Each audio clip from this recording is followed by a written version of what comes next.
Hey guys, and welcome to Captain Charlemagne's Models. I'm your Captain Charlemagne, so let's head over to the bench and see what we're doing for today's project. Hello, and welcome back to the next episode of our building of the USS Texas.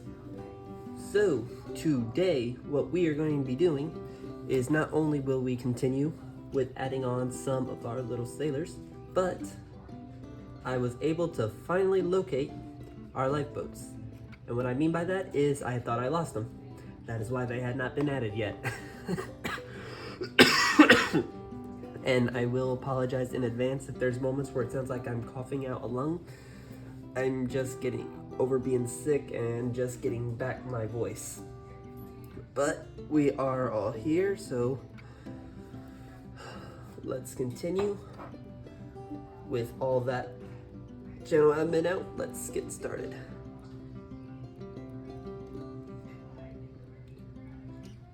So something I've been thinking about this last week, even in fact I was thinking about it while I was sick, was what else do I want to do in the future of the channel? So far with the channel, we have been building ships. We've done one sci-fi in the form of BB-8. We've done a review of a Star Trek kit. But what else? Because I really want to expand out the channel, so what I'm thinking about when I finally am able to afford it, because at the moment, because of things involving my car, my buying funds are kind of limited, is that I plan on getting the Tamiya swordfish, fairy swordfish. Let's flip the model around real quick so we can get to the lifeboats on this side. The reason why is because the swordfish, believe it or not, is actually one of my favorite aircraft. It just has this interesting kind of air about it. Something that should have been considered the worst aircraft of World War II, and yet it's probably one of the best. Add to the fact that it was a swordfish that helped put out Bismarck. I think it was launched from the Ark Royal.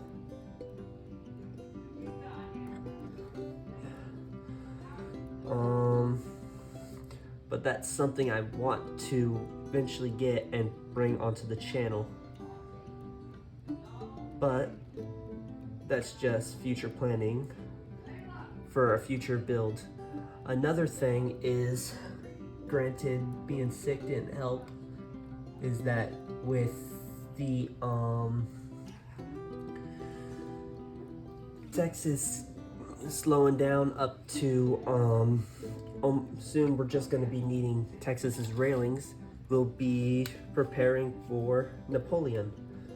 Now, the only thing that I need to figure out with Napoleon is how much it's going to cost to get the instructions printed at Staples. The reason I say that is because the ones that come with the kit are only in Japanese, but I do know that ScaleMates has the file to download for the English ones.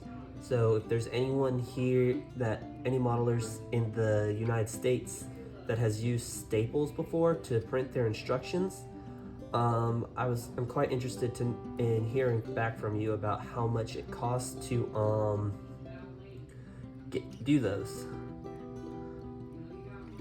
Alright, so we added on that one. Let's get this guy all set on. Not laying down.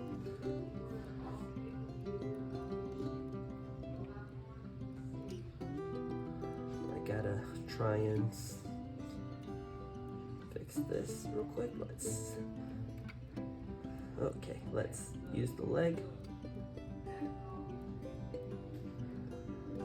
Okay, there we go.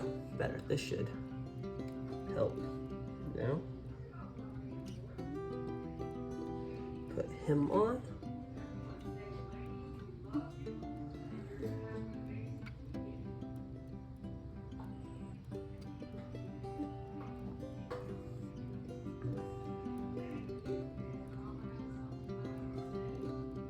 Okay, that's one guy on. Let's add this guy over here. Okay, gotta try and do this without knocking something over. There we go.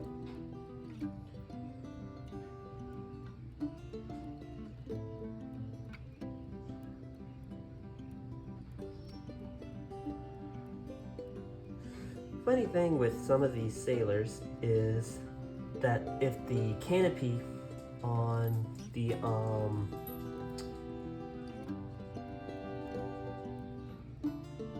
Kingfisher had been open and not a closed one, I could have actually probably put one of these guys sitting in the cockpit. And what made me think of that was when I was doing some of the sailors, I looked over at the thing and then I'm like, wait a second, could one of the people fit into the cockpit? Which I definitely believe could be done if I had the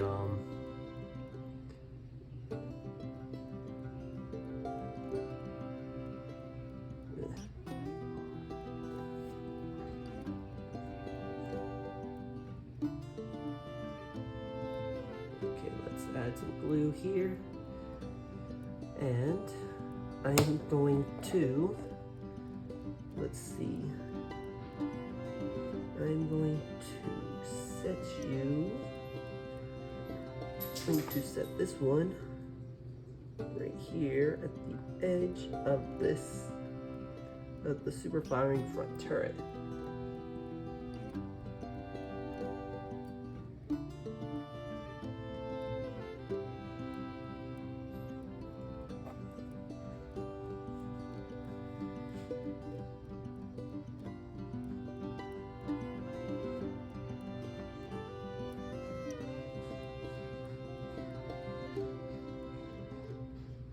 Alrighty then.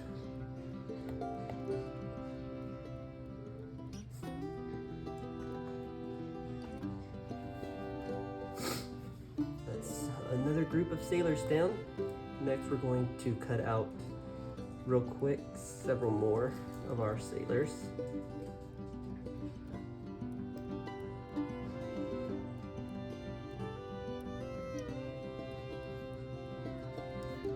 I plan on adding at least 4 more to Texas. The reason why I'm not adding all of them is because I have other 1 in 350 kits that I'm thinking about adding sailors onto. One of which is my Warspite. So for all those who would be curious, Warspite herself was built back before I had the channel. It's the Academy Warspite.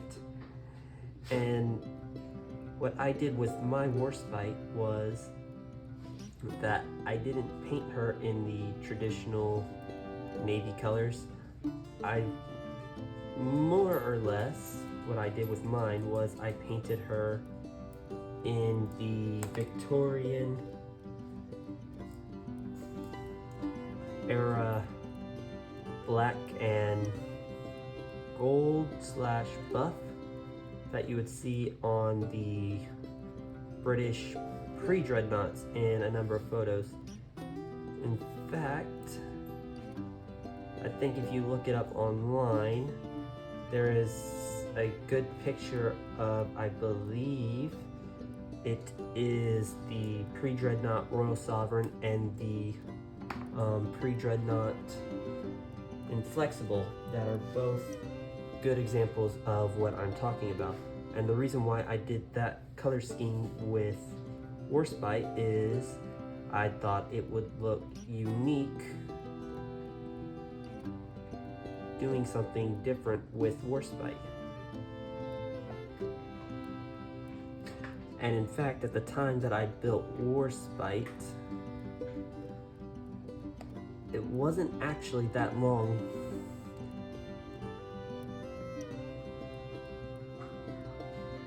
before I had started following another model channel that was Model Kit Stuff. And he himself did a Warspite kit. I don't remember which Warspite kit it was. I think it was, but I definitely remember it was right around that time I started my own Warspite, and I went after the Academy rather than the Trumpeter. Something I got told by my second, well, not my second in command, my second in command is my little skipper and nephew, but something I got told by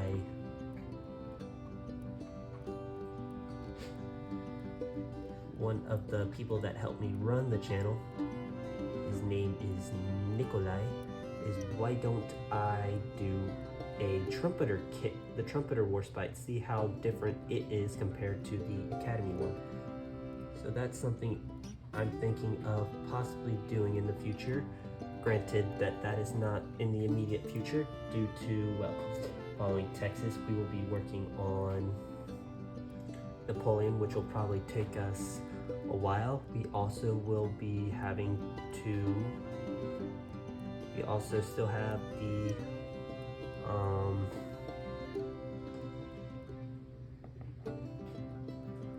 Montana to finish. And something I've been thinking about with Montana, not Montana, our 18-inch Montana kit, which we are actually almost done with as well, is what I've been thinking following her is, of course, we'll be doing a Star Trek kit, the AMT refit of the NX-01 from Star Trek Enterprise, aka the Enterprise that we were robbed of, because I truly think that would have been something great to see. I'm very much a fan of Scott Bakula. I think he did a great job as Archer, but that is definitely something I think will be interesting to build.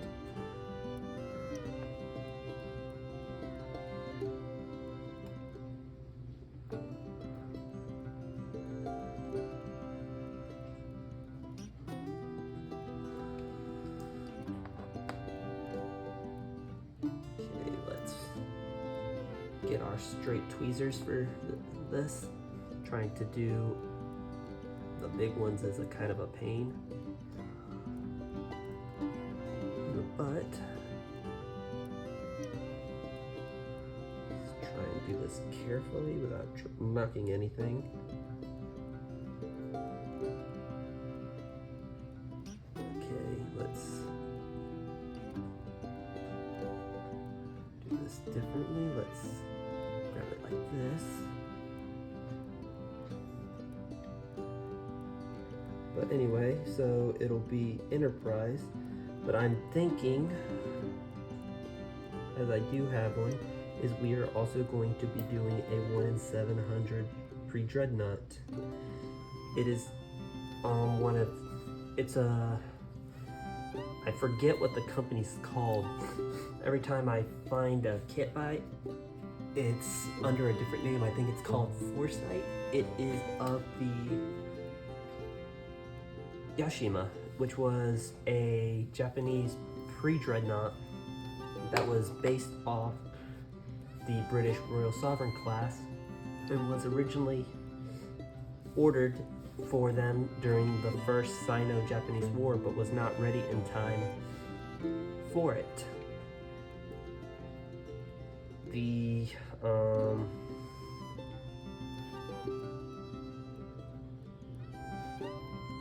ships would, of course, take part in the Russo-Japanese War, and I believe that it was Yashima that sank due to a Japanese mine. Either one of the Japanese mines that had been laid at the entrance of, I think it was Port Arthur.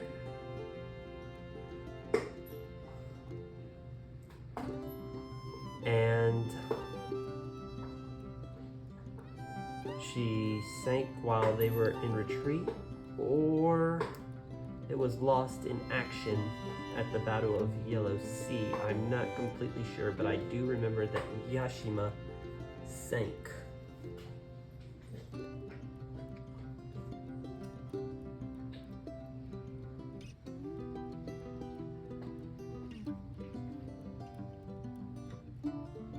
So that is something else that I think we shall do while we are also building the Enterprise. That way we have a ship and we also have a starship, both being built, give or take, right around the same time.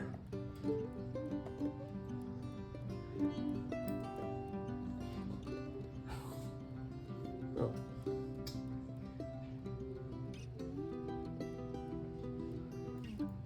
That wasn't good.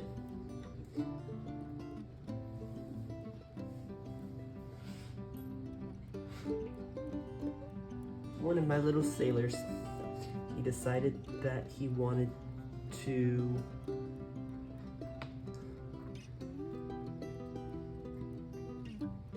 go and pull the Let's Fly Out of the Tweezers game, and as such has now become food for the carpet monster, because I am not going to try and hunt down a tiny little sailor like this. Excuse me. Tiny little sailor like this in on the floor.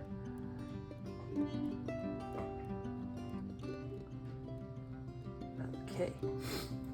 We got that sailor on there. Right there, all nice and comfy. In his spot.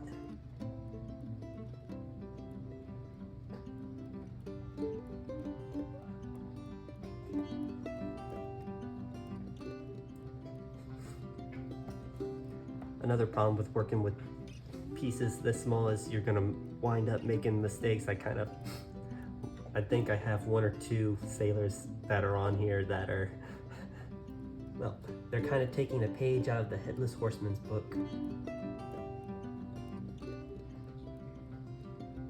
Okay, set that one on that side.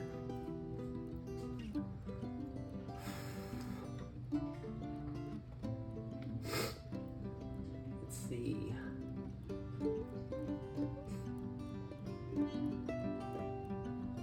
And I think we'll add on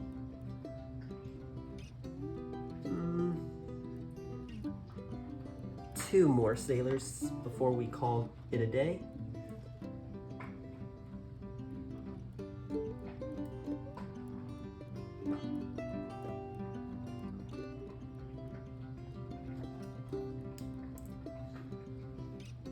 So, but yeah, those are some of the immediate plans for the immediate future of the channel. Is Napoleon's Instructions, finishing Montana,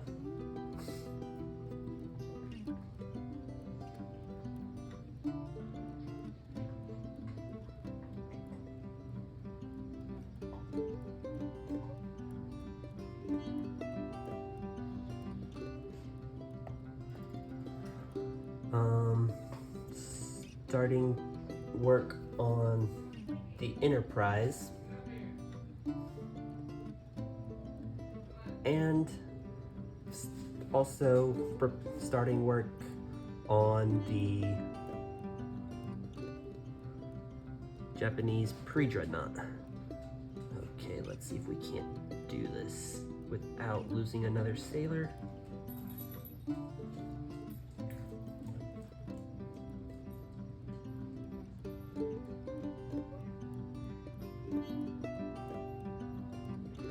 No, I don't want you sideways, I want you facing forward.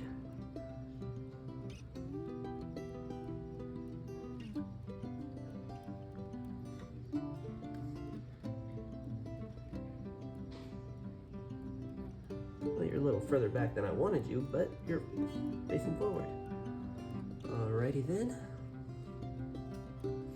And with that one on, we just need one more for the day. Alrighty then. I got that guy over there. I got 3 on that side, so let's put this guy right about. Oop. I don't want you laying down, sailor. You're not laying down, sailor.